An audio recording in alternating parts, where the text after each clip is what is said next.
Hi friends, అందరికీ నమస్కారం. ఈరోజు మనం ఒక శక్తివంతమైన జీవితాన్ని మార్చే కాన్సెప్ట్ గురించి మాట్లాడుకుందాం. అదే సమయమంటే డబ్బు. Time is money. మనం తరచుగా వినే ఈ మాటలో ఎంత నిజం ఉందో ఈరోజు తెలుసుకుందాం. ప్రతి మనిషికి రోజుకు 24 గంటల సమయం మాత్రమే ఉంటుంది. మీరు ఈ 24 గంటలను మాత్రమే వాడుకుంటూ అన్ని పనులు మీరే చేస్తే మీరు ధనవంతులవ్వడం చాలా కష్టం. ఎందుకంటే నిజమైన ధనవంతులు కేవలం 24 గంటలు మాత్రమే కాదు, ఒకే రోజులో వందల, వేల గంటల సమయాన్ని ఉపయోగిస్తారు. ఇది ఎలా సాధ్యం?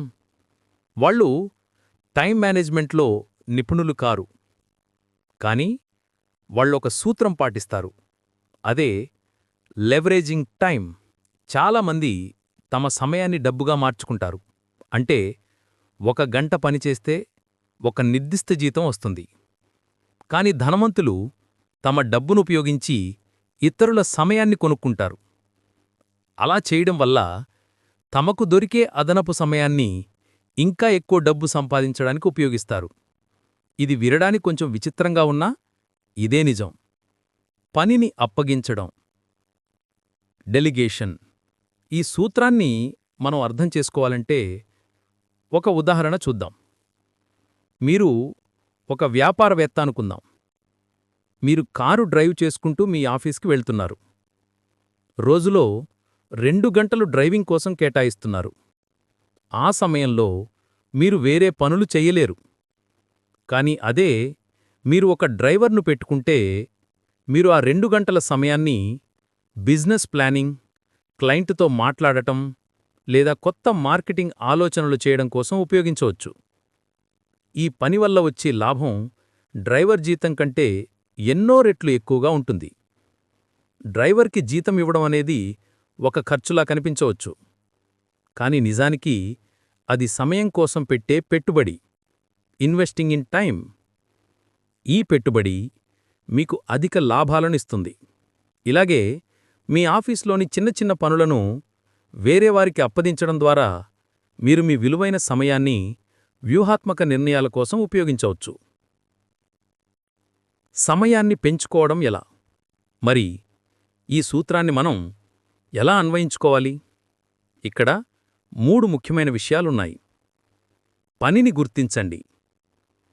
మీ రోజువారీ పనుల్లో ఏవి ముఖ్యమైనవో, ఏవి తక్కువ ముఖ్యమైనవో గుర్తించండి.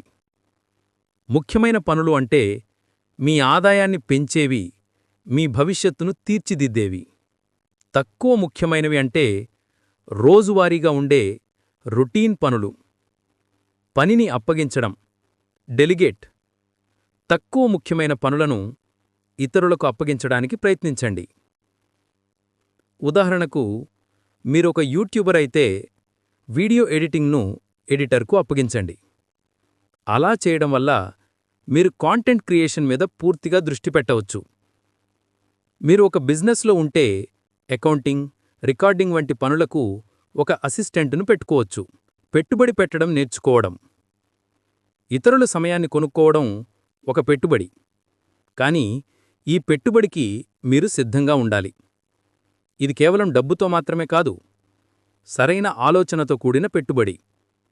మీలో నైపుణ్యాలు పెంచుకోవడానికి కోర్సులు కొనడం కూడా ఒక రకమైన సమయ పెట్టుబడి. అందుకే ధనవంతులు కేవలం ఎక్కువ సంపాదన గురించి ఆలోచించరు, తమ సమయాన్ని అత్యంత విలువైన ఆస్తిగా భావిస్తారు.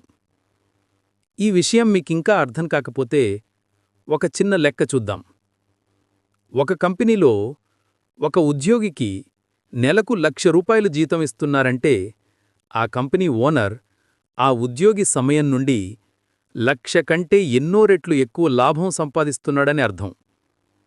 అందుకే ప్రతి ఒక్కరూ ఉద్యోగిగా కాకుండా వ్యాపారవేత్తగా ఆలోచించడం మొదలుపెట్టాలి.